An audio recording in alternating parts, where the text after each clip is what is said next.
This episode is brought to you by Strength Portal. You need a single software platform that enables your trainers to deliver consistent, high-quality workouts, track client progress, and scale your business.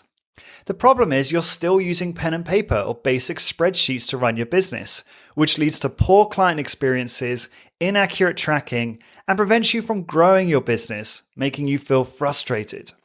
Strength Portal understand your challenge and have worked closely with the HIIT industry to create a software platform to manage and scale your niche business.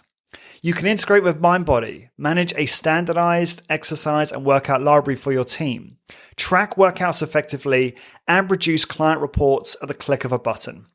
Strength Portal is used by multiple businesses in the high-intensity strength training community, namely Discover Strength, Smart Strength Austin, MedX Precision Fitness, and more.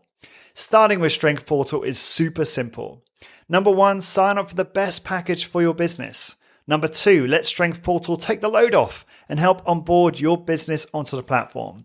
And number 3, start delivering consistent workout experiences and scale your business to the next level.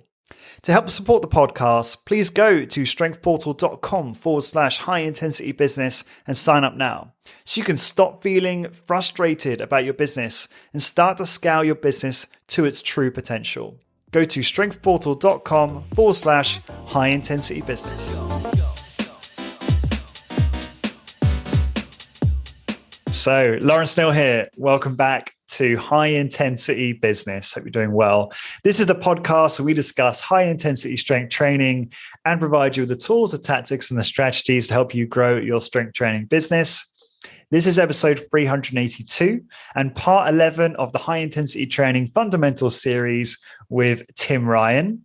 Today, we're going to focus on fat loss principles. And if we have time, we might dive into some of the other topics we have lined up. So if we don't cover them in this podcast, we're looking to cover ideal exercise environment, how to manage exercise-induced headaches, equipment design and modification, and a Q&A in the future as well. Today's guest is obviously Tim Ryan. Tim Ryan is a master super slow instructor and owner of Strong Life Personal Training in Barrington, Illinois. You can contact Tim to learn all about his services related to helping you with your studio, with your personal training, in terms of providing you with workshops, mentoring, and seminars to help you get better at delivering great personal training experiences and improve the operation of your machines, for example. And you can learn all about that if you speak to Tim and contact him over at stronglifetraining.com or email Tim to info@stronglifetraining.com. And Tim, welcome back to the podcast. Great to be with you again. Thanks, Lawrence. Great to be here. Yeah, thanks for your time. And I'm really grateful for you investing so much time in this series. And obviously, it's been a lot of time together, and it's been a really well-received series. So I'm really pleased with that. So today we're going to focus on fat loss, right? This is a really popular topic, and it's probably, as we were discussing, the most common problem clients have when they start a personal training regimen. It's usually, well, at least in our experience, very high up on the list, typically the most important thing people are trying to tackle. And what we find is that it typically needs to be a re-education there in terms of like explaining to people the role that exercise and strength training plays in fat loss, the other factors that need to be considered like nutrition and sleep and stress and so on and so forth. So I'd love to, I guess, give you the reins here and just allow you to start off with how you want to address fat loss principles as it relates to high intensity training.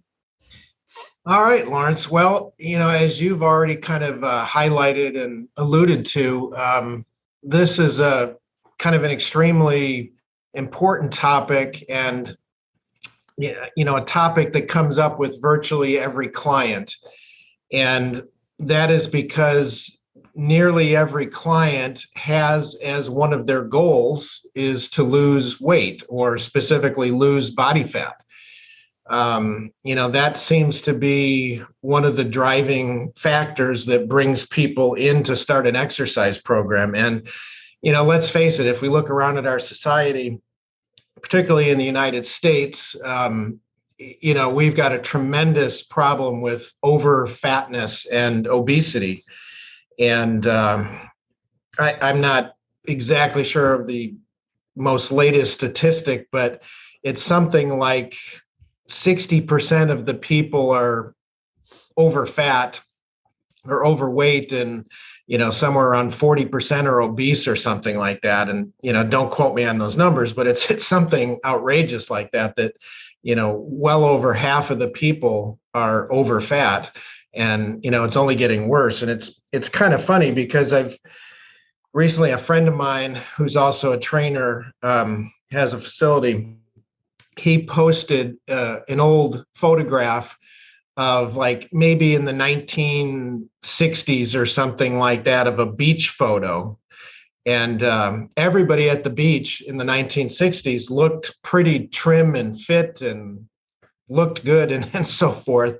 And then he had posted a video more recently, and almost everybody on the beach was over fat or obese, and it's, just a contrast between those photos. And it's just clear that societies, has a big problem with this. So consequently, as studio owners, as personal trainers and so forth, when people come into us, almost everybody is in need of losing some fat and has that as their goal. And this is a very frustrating topic because, again, as you kind of alluded to, is like clients need to be re-educated on this because almost everybody has it wrong. And the reason that this condition brings people in is that they believe that starting an exercise program is going to cause them to lose fat. So they think that their only problem is that they're not exercising, and that if they just get exercising and they start a program and so forth, that weight's just going to fall off them, and they're going to lose that body fat. That's what they believe, because really it's been drummed into their head that exercise burns calories and exercise burns fat. Particularly so-called aerobic exercise. Work in your fat burning zone and all this kind of stuff. And that if you just get moving, if you just exercise, and, the health authorities and whatnot have told them that, in a lot of cases have told them that flat out that, over fatness, it's not about eating, it's that you're not moving. You're sitting behind a desk all day and eat less, move more, right? Yeah. And that you just need to move more and, come on, guys. All this kind of stuff. Yeah. So people have this in their head that what they need to do to lose weight is to exercise. Okay. So when they come in, this is going to be a topic. And it's frustrating for me because as difficult as it is to try to get people to exercise properly, it's even more difficult to get them to eat properly. And to do the things necessary to lose fat. And it's so bad that I would prefer just not to deal with it. And I don't know if this is still true, but I asked Luke Carlson one time, what does Discover Strength do to handle the fat loss problem? Do you guys get into diet and, fat loss principles and stuff like that? And he told me that they don't deal with it, that they are a strength training facility and they focus on strength training and they don't get into that. And I would much prefer to be the same way, because it is so frustrating trying to deal with this issue. But what I keep coming back to is that it's so hard to ignore, because everybody that walks in the door and they list as their number one goal weight loss or fat loss, and they talk about it and they say, oh, I've got a wedding coming up, or I've got a vacation coming up and I need to, lose weight and, all of this kind of stuff. So it's really hard to ignore. So with that kind of laid out before us, now the question becomes what are the principles for losing fat? And the number one thing that I tell people is that losing fat from your body is almost entirely a dietary issue. It has very little relationship to your exercise program. And the relationship that it does have is not what you think, okay?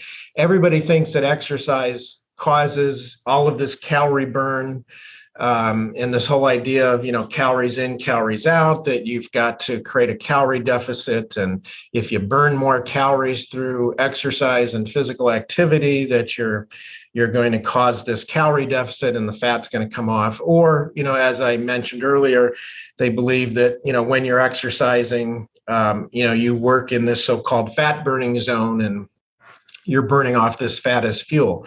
But in reality, it's almost entirely a dietary issue. And whether this relationship is accurate or not, it's been stated for many, many years through various different sources that losing fat is almost 90% related to your diet and only about 10% related to your exercise. And as I said, the relationship of that 10% or whatever it is of the exercise contribution, it's not about calorie burning. Okay. There's other factors that, influence this. So this is a hard pill for people to swallow because they want to believe that simply becoming more active and burning more calories is going to take care of their fat and that they can just keep right on eating the way they like to eat. Okay. And it's very difficult for them to accept that actually what you've got to do is it's almost entirely related to controlling what goes in. A friend of mine calls it pie hole control, with, the mouth is the pie hole. So, you've got to control what goes in and how you're eating, and not put so much emphasis on how many calories you're burning. So while it is true that exercise burns calories, the first problem is that it doesn't burn anywhere near the amount of calories that people think. And also relative to the food you're eating, it doesn't burn, a significant amount of calories compared to how many calories are in food. Okay. I always tell people that, just eating a few Oreo cookies may require 30 to 40 minutes of exercise. So the problem is that the amount of calories exercise burns can be easily wiped out by eating. Okay, so you've got this situation that sure you're going to maybe, let's say you do 30 minutes of some cardio aerobic exercise and you're going to burn off some calories. Okay, but pretty much it's very easy to just eat those calories back on, okay, and wipe out what you just did with the exercise, okay? So that's part of the problem. But there's been some interesting developments that, there's some research studies over the years and things like that that have looked at this problem. And, one of the things that's been discovered is this whole idea of calories in versus calories out, and creating a calorie deficit, that it's not that simple, because if you do the math, if you sit there and say, okay, calculate out, approximately how many calories you're burning in a day, whether that be from the exercise and your resting metabolic rate and those kind of things, and you calculate that out, and then you calculate, how many calories you're eating, the math would suggest one thing, but the actual real world results don't really match up to the math. Okay. In other words, that, we've all heard that 1 pound of fat has 3,500 calories in it. So in order to lose 1 pound of fat, you've got to create a calorie deficit of 3,500 calories. So a lot of times you'll hear the advice that if you try to create about a 500 calorie deficit per day, over the course of 7 days, you'll accumulate that 3,500 calorie deficit and, lose a pound of fat. Well, like I said, you can calculate the math at that, but then when you actually put it to practice in the real world, it doesn't really work out that way. So it's been recognized for quite some time that there's a more complex relationship going on, that it's not just the calories you're eating versus the calories you're burning, that there's other influences going on. There's hormonal influences on this. There's different metabolic factors. And there's even realizing that the body has a built-in mechanism that, from the body's perspective, it prefers to maintain sort of a calorie balance. All right. So what ends up happening is that if you undereat, or, even if you exercise and burn calories, you create a calorie deficit. When the body's faced with a calorie deficit, it basically wants you to balance that deficit. All right. It is going to basically shift its metabolic rate and stimulate your hunger to replace those calories that were in deficit. And a real good analogy that I always use with clients is I lay out this relationship in terms of comparing it to our finances. All right. That with your financial situation, let's just say each month you have a certain amount of income. All right. And also each month you have a certain amount of expenses. Okay. So if you take in more income than your expenses, you've got a surplus, right? So you basically then have an accumulation of money, and you put that in your savings account, okay, or keep it in your bank account, whatever. Okay. On the flip side, if you spend more in expenses than you take in, you've got a deficit. Okay. So in that relationship, that deficit's got to be paid for from somewhere. All right. And you would pay for that if you had, savings. You would take some money out of your savings and pay that deficit or cover those expenses. So one thing on the surface, okay, this calorie deficit, you've got a certain amount of income, which would be your food intake, your calories in, and you've got a certain amount of calorie expenditure. And the difference between that is going to dictate what happens to some degree. So if you bring in more calories than you spend or use up, you've got a surplus, and those get put into your savings account, which is your fat. All right. On the other hand, if you have more expenses, if you expend more calories than you put in, you've got a deficit. That deficit is paid for with stored body fat. Okay. So you're going to reduce that savings account, so to speak. Okay, so you've got that relationship, but in much the same way that with your personal finances, if you were faced with a situation, even with our businesses, okay, if every month you're spending more than you're bringing in and you've got that deficit, that can't go on for very, very long unless you've got a tremendous amount of savings built up. You don't want to keep spending your savings, depleting your savings account to pay this deficit every month. Okay.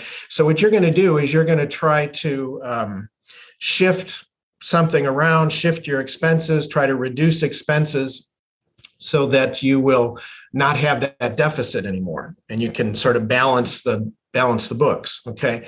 Well, this is what I'm getting at with the body is that it's basically been discovered that the body works in a similar way, that if it's faced with this calorie deficit, it's going to try to balance that and not have a deficit anymore. Okay. So a couple things happen.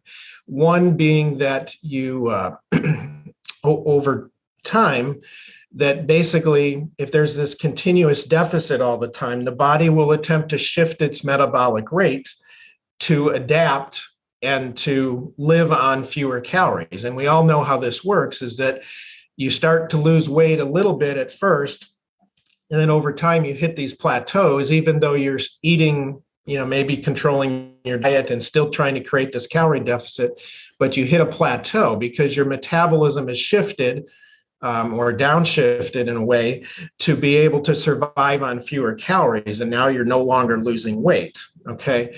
But another thing happens is that when the body is presented with a calorie deficit, it tries to stimulate more income, so to speak. So basically, exercise and calorie burning stimulates your appetite. All right. And what's going to happen is you're going to typically fight these, biological urges to go out and eat and put those calories back in. Okay. So all those calories that you burn off during exercise, your body is trying to tell you to put those calories back in and balance the equation. Okay. So exercise stimulates your appetite. And the typical course that happens with people is that, you can fight those urges. All right. And you can, even though exercise is stimulating your appetite, you can fight those urges and you can just through willpower not eat or still, eat in that calorie deficit. But you just can't do that for very long. What's going to happen is you can only fight those urges for so long, and then you're going to give in. Okay. And this is, reflected too in people's typical experiences, is that for a few weeks, you can lose some weight and you're, controlling what you eat and you're doing this exercise and you're burning these calories and so forth.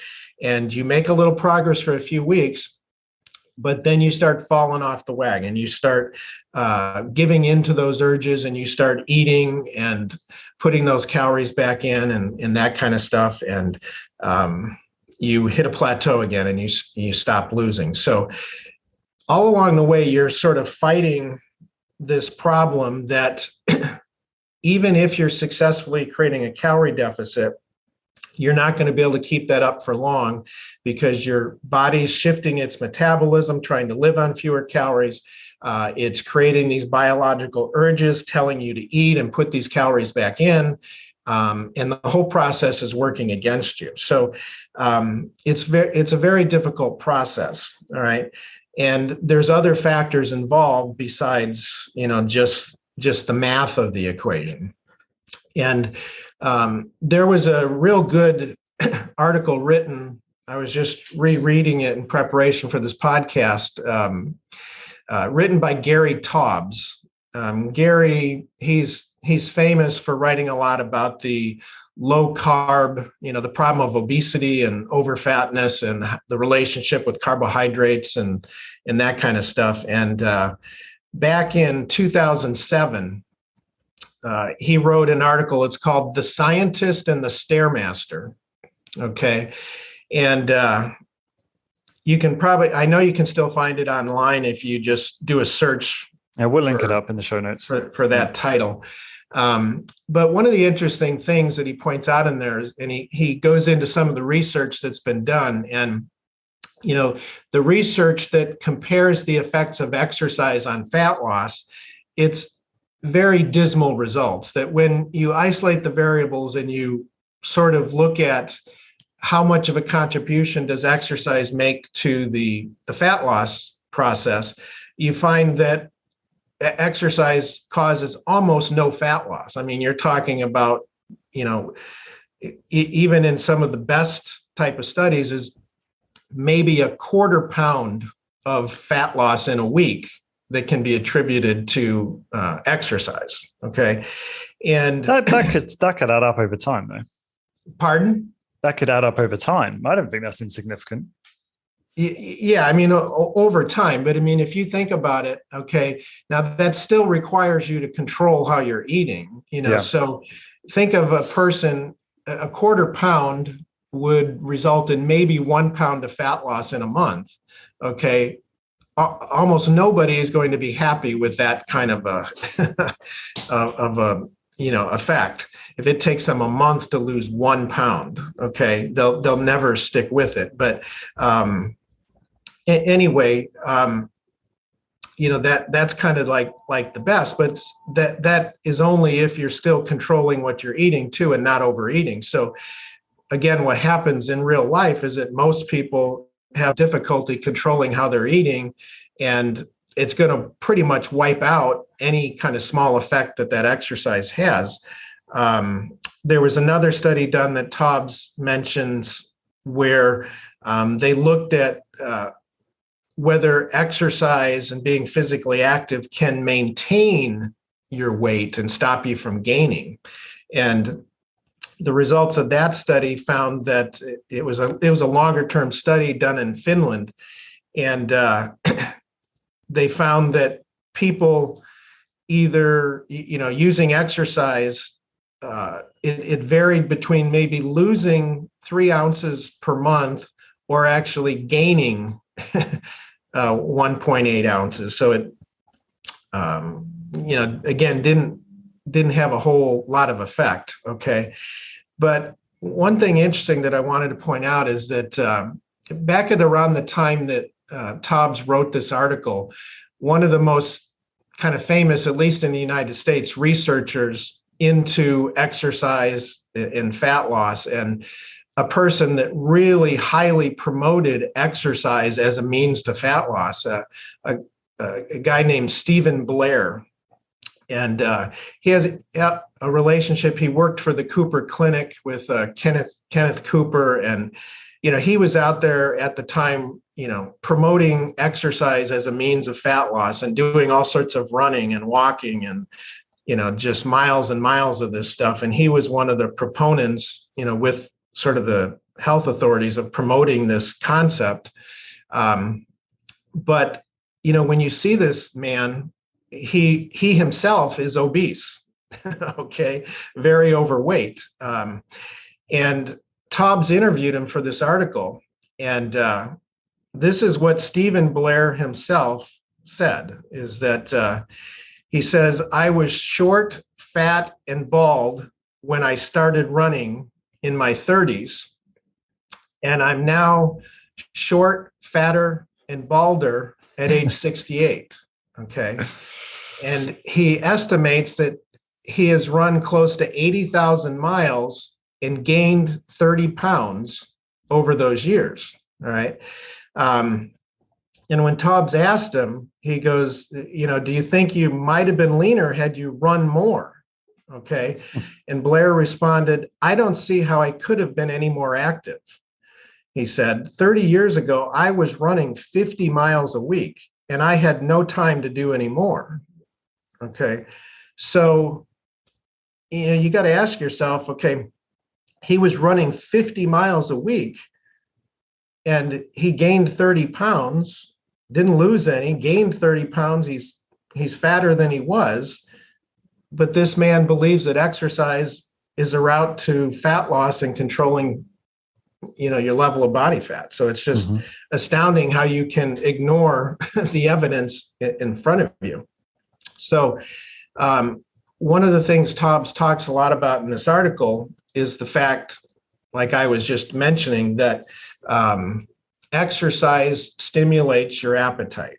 So the more you exercise, the more calories you burn, the more your body is going to stimulate your appetite and trigger you to eat that back in. Okay. And you've also got a situation, sort of a psychology, that people believe that if they go to the gym and spend a lot of time burning calories, that they can, have a little more freedom in the way they eat, and they sort of reward themselves. Yeah. And they think, well, yeah, I can have this slice of pizza because I, worked out today and I burned some extra calories, and, so. At any rate, consequently, it's a big. That is definitely a big mistake. Saying to Yeah. a client, "You have a bit more buffer now." I made that mistake myself. Yeah, that's something I'll never say again. Yep. Yeah. Yeah. But so you've got this situation that you're fighting a lot of things that are against you. So on the one hand, yes, exercise does burn some additional calories. All right, but it's offset by shifts in your metabolism and biological urges to eat and replace those calories and all this kind of stuff. So you have that problem. But another important thing is that it's much, much easier to eat a calorie than it is to burn off a calorie. Okay. And you've got a situation where it's so easy to eat calories that in what you could eat in a few minutes, it would take hours to burn off. Okay. So that's where we get to this point, is that it's far more important to control what you eat than worry about how many calories you're burning off. Okay. But, another issue obviously with technology these days, everybody's got these Fitbit watches or stuff with their phones and their Apple watches and, different things like that, which tell them how many calories they're presumably burning. And all the devices like the, treadmills and stair climbers and different things, tells you on the screen how many calories you're burning off during that. Okay. And the problem with that is those things are highly inaccurate. Okay. For one, they're just estimations. They don't know about you personally. They're just making estimations based on age and weight and things like that. But here's a thing that a lot of people don't consider is that those calorie burn calculations, even if you take out an exercise physiology textbook and in the back there's appendix and it says for various activities how many calories you burn off and things like that. And just for example, one of the things is that if you're walking or running, it wouldn't really matter, but if you walk or run and you walk or run a mile, okay, a 150-pound person, the charts say is going to burn about 100 calories. Okay. So you say, okay, well, I'm going to go out and I'm going to walk 3 miles. Okay. I'm going to burn 300 calories. Right. So typically people walking, they're probably going to walk at about a 20-minute per mile pace or thereabouts, 15 to 20 minutes. So if they walk 3 miles, it's going to take them 45 minutes to an hour to cover that distance. Okay. And they're going to burn 300 calories. Okay. But what those calculations don't take into effect is how many calories would you have burned had you not done that? Because obviously you're burning calories, even as we're sitting at our desk doing this podcast, we're burning calories. Right. So you've got a situation where you're going to burn calories 24 hours a day, 7 days a week, regardless of what you're doing. All right. So if you're going to burn 100 calories walking a mile, how many calories would you have burned if instead you were sitting at your computer and, surfing the internet? Okay. Or just your metabolic processes. So you technically, to know how much net effect that walking caused, you have to deduct out what would have happened anyway. Yeah, right? Your basal metabolism, right? Just your keeping you right. alive. Yeah. Right. Yeah. Right. So, that's what those calculations don't take into effect. And again, you can look at the charts and sitting at a computer typing, you're going to burn a calorie or two a minute, somewhere in that neighborhood. So that's not even doing any physical activity, just sitting behind a computer. If you burn a calorie a minute. This episode is brought to you by Strength Portal. You need a software platform that enables you to track workouts, deliver consistent high-quality client experiences, and scale your business. The problem is you're still using pen and paper or basic spreadsheets to run your business, which leads to inconsistent workout experiences and stifles your business growth, making you feel frustrated. Strength Portal have worked closely with the HIIT industry to create a software platform to manage and scale your niche business. Strength Portal is used by multiple businesses in the high-intensity strength training community, namely Discover Strength, Smart Strength Austin, MedX Precision Fitness, and more. To help support the podcast, go to strengthportal.com/high-intensity business and sign up for your ideal package now. That's strengthportal.com/high-intensity business. And now back to the episode.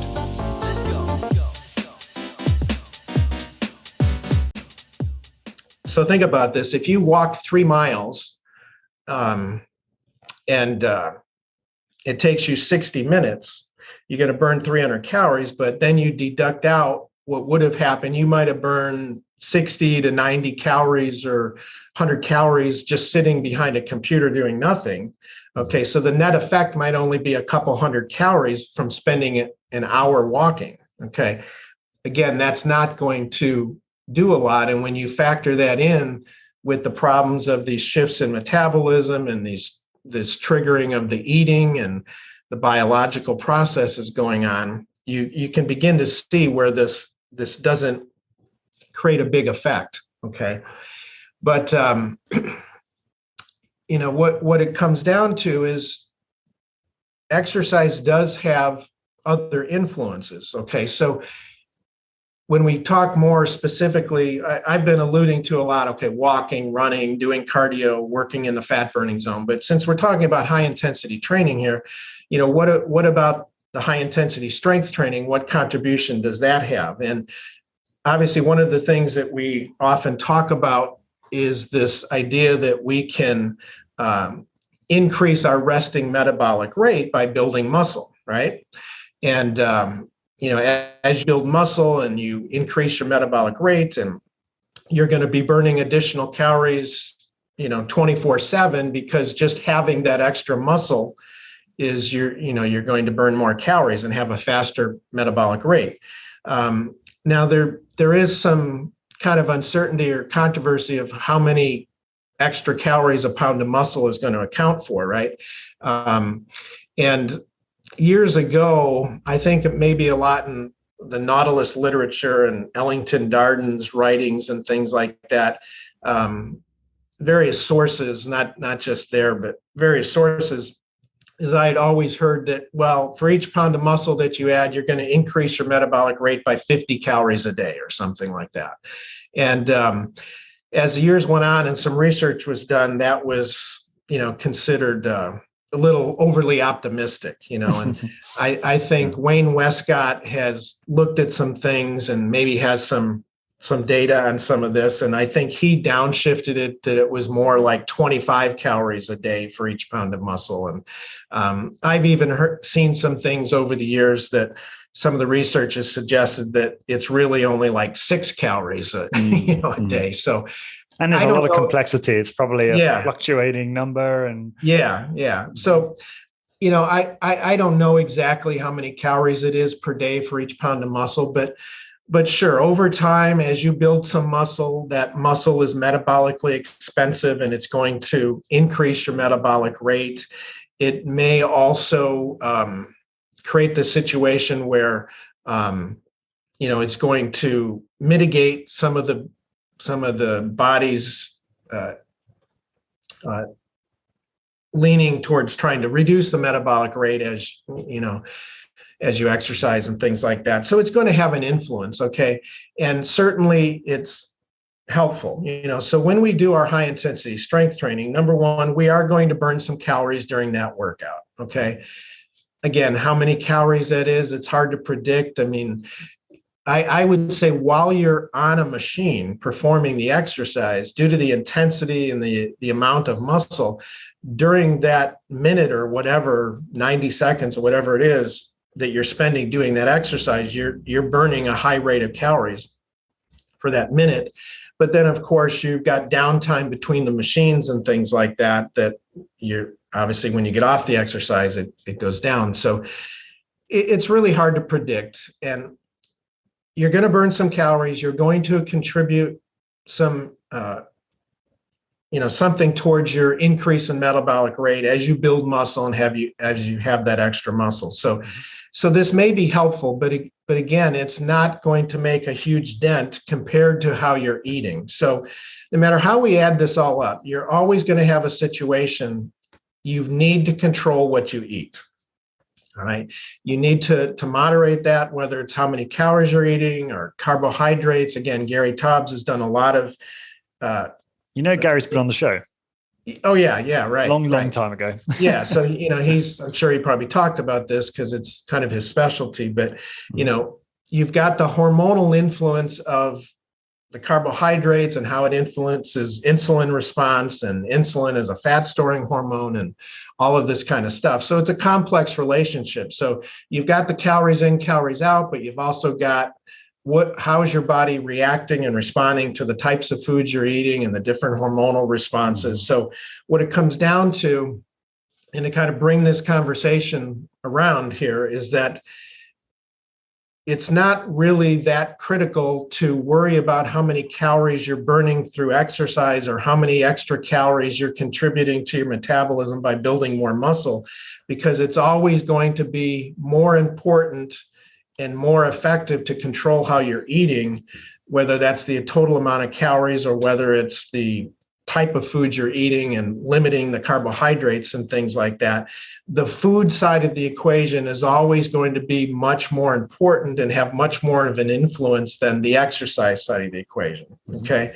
Mm-hmm. So to get right down to it, what I tell people is that exercise is important. It is going to have a contribution.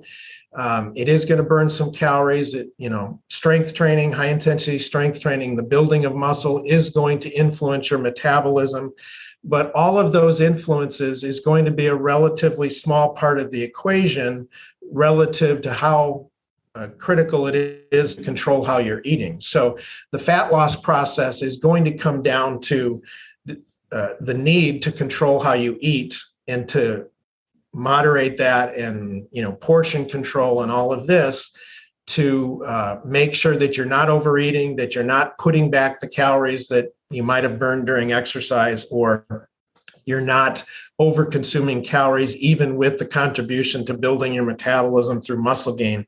You just can't get away from this idea that you've got to control what you're eating. Okay. And people don't like to do that, and people don't like to hear that. And people are generally very unsuccessful in controlling how they eat long term. But that explains why so many people are over fat, and so many people have difficulty losing that fat or keeping it off long term, is that most people just cannot control what they eat. And our society revolves around food being such an important part of our life, not just for sustenance and needing to eat to provide our body with things, but just social activities, going out to restaurants, going to parties and eating, and going to weddings and eating, and going to culture is so interwoven. Yeah. I mean, culture and society is just so built around having food associated with almost everything we do. Everything's working against you, isn't it? You go to some birthday party, it's like, if you don't have the cake, someone's going to say something. Right. And, I don't know, your kids are still pretty young, but one of the things you start to find out, even as kids are growing up and they're doing seemingly healthy activities like, competing in a little league baseball team or soccer, football, these different things, and you go to these kids events. Well, what they do is the parents bring snacks for the kids to have after the game, so the kids go out and they do this healthy activity, and they're getting a lot of physical activity in, and then after the game, they're eating junk food and snacks and things that the parents are bringing sort of as a reward for the game, so even that is associated with food. So that's the biggest problem, is that everything being associated with food, but then so many of the foods in our society, these man-made foods and these processed refined foods and these snacks and junk food, everything is being thrown at people. And there's so much going on with that regard that that's what's causing the problem. And you've got to control your diet and, make those adjustments. Okay. Mm-hmm. So that's one of the things that I really try to impress upon people, is that you should be exercising, but it's not going to alleviate the need to control your diet and eat in the appropriate way. Okay. But let's kind of shift gears and talk about a very important aspect of the exercise, and particularly the high intensity strength training. And this is the concept that even if you successfully control your diet, and even if you are manipulating the various variables properly, and you are promoting and stimulating the fat loss process, one extremely important thing is that you need to protect and preserve your muscle mass as you're losing this fat. Okay. So for example, we're not just interested in just seeing the scale, the weight, the number on the scale go down. Okay. So you're not just trying to lose weight indiscriminately, you're trying to lose fat specifically. Okay. And it's not in anybody's best interest, and it's not good or healthy to be losing muscle mass or lean tissue in the process. Okay. So the big overlooked factor with regards to exercise is that the importance of exercise is not to burn calories or to stimulate the fat loss process. the importance of exercise is to preserve your muscle mass and promote what we call discriminant weight loss, meaning that we want to promote the exclusive loss of fat while maintaining and protecting and preserving our lean muscle mass, okay? And there's only one activity on planet Earth that will do that, and that is strength training, okay? Because no amount of aerobic activity or running or jogging, walking, and physical activity, sports, that will not protect and preserve your muscle mass. So the big thing that we haven't mentioned to this point that happens is that, again, even if you're stimulating the fat loss through dietary control and whatnot, as you're losing that fat, if you're not doing something to protect and preserve your muscle, you will be losing muscle mass in that process. Years ago, Wayne Westcott did a study that kind of compared this, and he had a group where he put a group on like aerobic only exercise, and a group on strength training, and a group, maybe a third group on strength training and aerobic exercise, and then with dietary control and trying to promote fat loss. And you'll have to forgive me, I don't have all the statistics in front of me, but one of the things that he found is that if you just diet and you don't do any exercise at all, you just simply diet. This was the three groups. It was diet only, it was aerobic and diet, and it was strength training and diet. So the diet only, for every 10 pounds of weight loss on the scale, they actually lost about 6 or 7 pounds of muscle and only 3 or 4 pounds of fat, if I remember correctly. In other words, if you just diet and don't do any exercise at all, most of the weight you lose will be lean tissues, muscle and water and things like that, and a much smaller amount of fat. So what you end up doing, your scale weight's going down, you're weighing less, but you're making yourself fatter by body composition, okay? That ratio between muscle and fat and so forth. So dieting only is very bad, okay? But then dieting and doing aerobic exercise, that does mitigate to some degree the amount of muscle loss. And I think for every 10 pounds of weight loss, the aerobic and diet group, they might have lost like 3 pounds of muscle and lost 7 pounds of fat, something in that neighborhood, okay? But then with the strength training and diet group, they found that not only can you preserve your muscle mass, you can actually gain some muscle while you're losing fat, okay? Yeah. So what it comes down to is that strength training is the critical intervention that needs to be in place to protect that muscle mass. And there's been things done, since this as well. And basically, strength training is going to stimulate those muscles and trigger the body, give those signals to the body to maintain and preserve this muscle, that this is important, that this is necessary. So while you're controlling your diet and trying to promote the fat loss, the strength training needs to be there to maintain and preserve this muscle mass. And it's the only thing that'll do it, okay? Like I just pointed out, doing aerobic exercise with your dieting is still going to result in some muscle loss, all right? You need to be doing that strength training. And another factor would be having plenty of protein to help provide for that muscle mass and, the building of muscle as well. So what should be happening is dietary control coupled with an emphasis on getting enough protein and strength training to stimulate those muscles and to keep that muscle preserved, okay? So what I tell people is that while exercise is not going to do a lot to promote fat loss and cause it to happen, it's going to be the most important thing you can do to preserve your muscle mass. Again, specifically high intensity strength training, preserve that muscle mass. So what the exercise will do is promote that exclusive loss of fat or that discriminant weight loss, so that the weight you see going down on the scale is going to be primarily that fat and maintain that muscle at the same time. Okay. So again, as you look at the influence, long term, doing this high intensity strength training is going to help maintain that muscle mass, stimulate your metabolism, keep that metabolic rate higher, keep the body from downshifting. Because one of the ways that the body downshifts its metabolism, I mentioned earlier that, as it's faced with this calorie deficit, it tries to adjust and to live on the lower calorie deficit. And recall that analogy I made with our finances, that if you're always in a deficit, you've got to find a way to adjust your budget so that you can survive on, matching your income to your expenses. So what the body is doing is it's going to try to adjust its expenditures.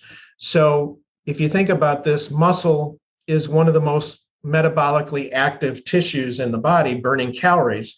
And that is very, reflective in a lot of your resting metabolic rate, is that maintenance of the muscle tissue. So muscle tissue is very metabolically expensive. So the body, if it doesn't need that muscle, or if it perceives that it doesn't need the muscle, it will get rid of that expensive muscle tissue to downshift your metabolism and offset that deficit.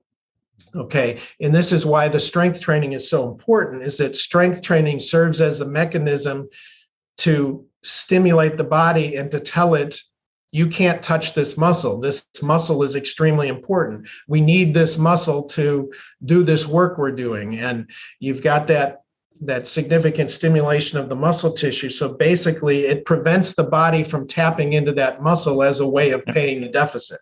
Okay. So I'm just conscious of time, because a couple of things I want to cover, but just letting you know, so any final points you've got on this, or you want to finish this point? I thought, then whether you come to a close on that point, or whether you had something else you wanted to say on it. Yeah. Okay. Yeah. So I would just kind of summarize all of this, is that try to get people off this notion that exercise is going to cause the fat loss. Okay. Yes, it's going to burn some extra calories. Okay. It will provide somewhat of a contribution. Okay. And the building of muscle will help stimulate your metabolism, and however many calories per pound that amounts to, it will slightly, improve your metabolism. Okay. And long term, that stuff's important. Okay.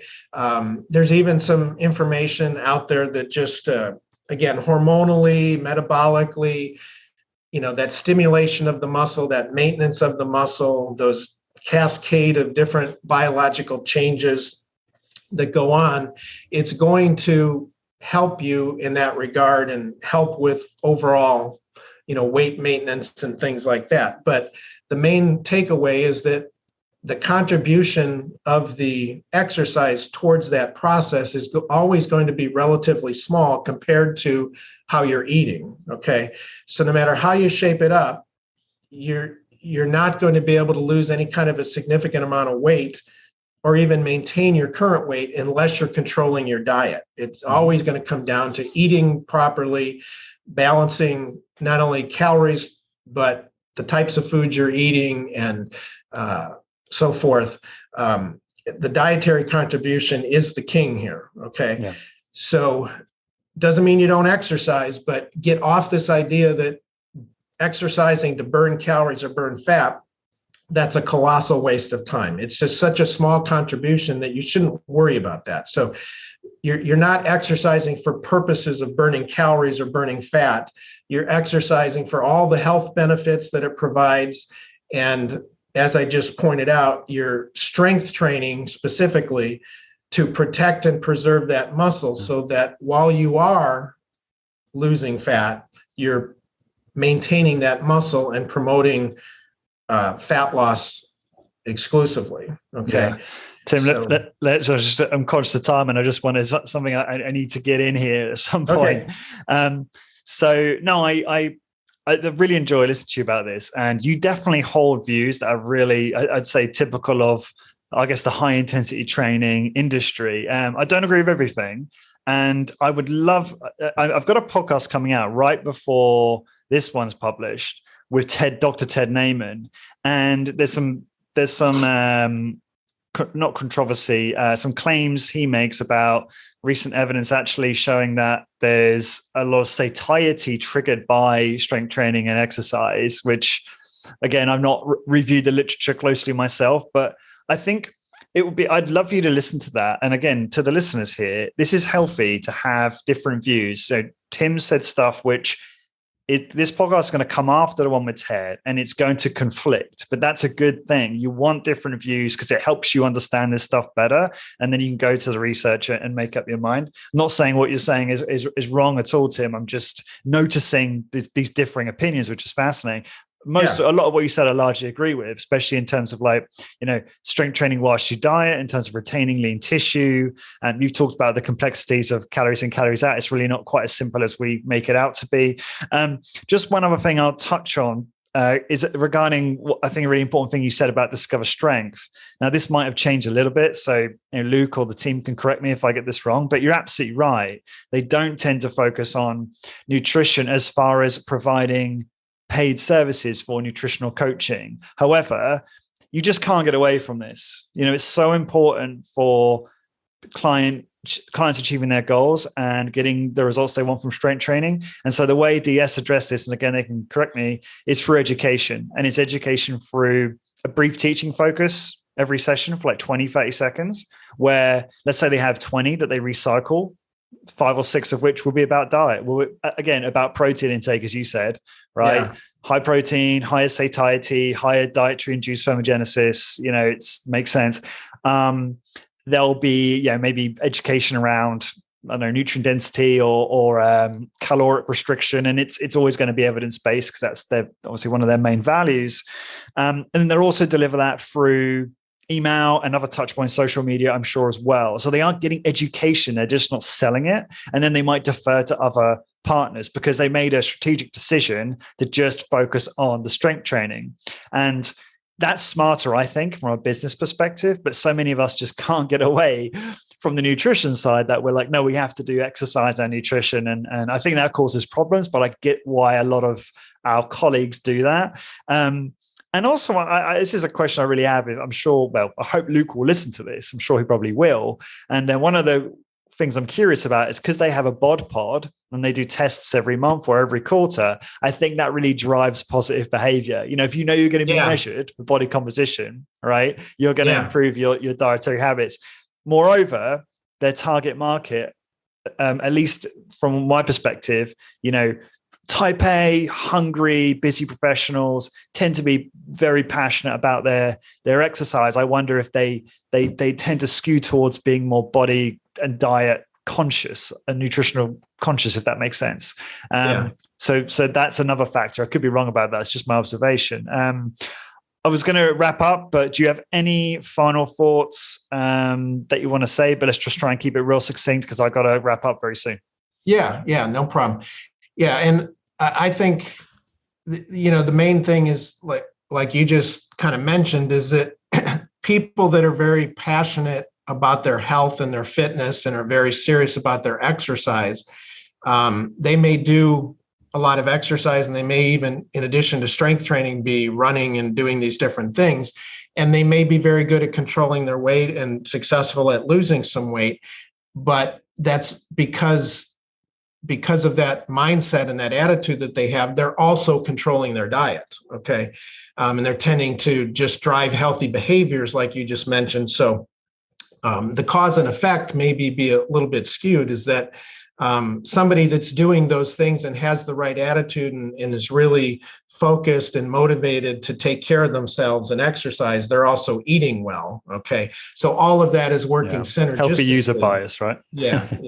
All of that's working synergistically. So the last thing I wanted to make sure I get in, I didn't get to talking about this, but I do want you to link this. There's another article. It's titled, "Why You Shouldn't Exercise to Lose Weight, Explained with 60 Plus Studies." And again, you can find that out there on the internet. And it's a really good article that goes through all these different reasons and research behind it of why exercise by itself doesn't do a very good job at causing you to lose weight and so forth. And wow, it's such I think Cal Newport calls this like dialectic oppositional. I can't remember what he calls it, but it's I mean, the view on this podcast, Tim, is so different. And well, there's similarities, but a lot of what Ted says is very different to you. And I think that's fascinating because now I'm like, I want to look more into this myself and use, because I think we should, no, we shouldn't just listen. And this is not to sound offensive or anything like that, Tim, but we shouldn't just listen to you or any of my guests on this podcast and just go with it, right? We should be critical thinkers, thinking for ourselves. Okay, you talked about a couple of studies, articles today. We should be going to that research and making up our own minds. Yeah. And that's what I'm trying to promote here. I'm just trying to get the listeners to listen to both in order to develop a more, accurate view on these things for themselves. Yeah. That's fascinating. Yeah. And the last thing I'll say is that in all of my years of doing this, and this is my, I think, 39th year professionally, in the field. And in all those years, I've never once seen anyone lose weight or lose fat without controlling their diet. Okay. In other words, by doing it with exercise alone and then just eating however they want. It's always associated, anybody that's been successful has been associated with controlling their diet. So even if they're exercising a lot and they're running and they're doing all this stuff, it still comes down to you have to control your diet. Okay. It's just not going to happen without that dietary control, regardless of whatever it turns out to be exercise's contribution and how much of an influence it has.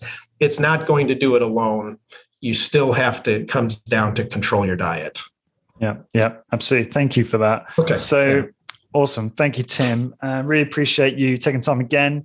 And just briefly explain to the listeners that are interested in your services, how you can help our colleagues in high intensity training with their business and with their personal training. Yeah. So basically, as I've said many times, I've spent a lot of time over the years teaching trainers, mentoring, providing seminars, workshops, different types of services. And basically, I can work with somebody. I can come into somebody's facility, just do a day-long workshop or a couple-hour seminar or something like that. I can work with mentoring and teaching instructors. I'm open to having instructors come to my facility and spend some time with me and do some work of that nature and go over that whole educational process. So if anybody's interested in any of those types of services, as you've noted, I can be reached through my website, stronglifetraining.com, or the email info@stronglifetraining.com. And we could talk about those services and the different options to be customized to somebody's needs. Yeah. And I think, just probably good to say that this is a really big topic, fat loss. And I wish we had another 2 to 3 hours to really get into this, because there's so much just frankly conversation, debate I'd love to have with you, Tim, to get your view on some more stuff. But unfortunately, we've reached time here. I know you've got probably a busy day stacked with client sessions. And so I'll start to wrap up. But thanks again so much for coming on. Okay. Really appreciate it. And for everyone listening, to find the blog post for this episode, please go to highintensitybusiness.com, search episode 382. And until next time, thank you very much for listening.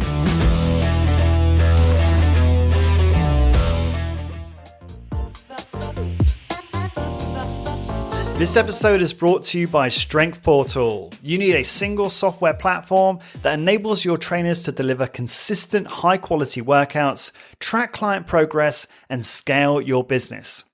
The problem is you're still using pen and paper or basic spreadsheets to run your business, which leads to poor client experiences, inaccurate tracking, and prevents you from growing your business, making you feel frustrated. Strength Portal understand your challenge and have worked closely with the HIIT industry to create a software platform to manage and scale your niche business.